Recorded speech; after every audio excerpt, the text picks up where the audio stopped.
I will be showing you the Pythagorean theorem today. So this side is A, this side is B, and the sides of the square on the inside are C.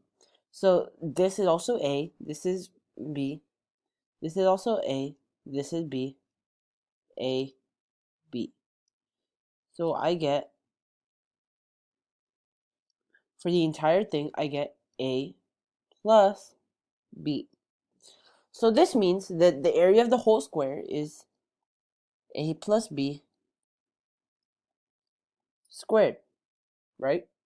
So now that equals the area of the four triangles and the square within. So the area of the square within is C squared plus the area of the four triangles, which is 4 times AB over 2.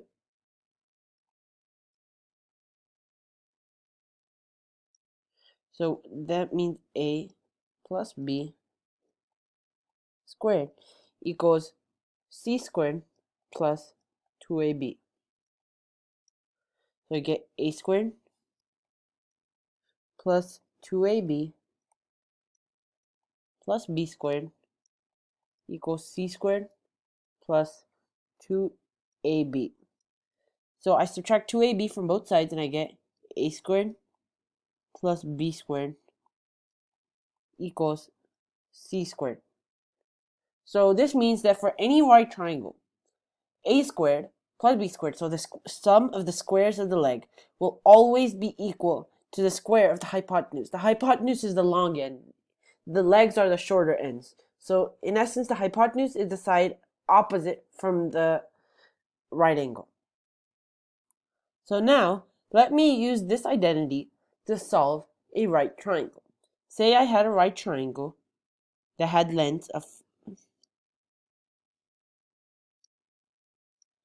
5 and 12.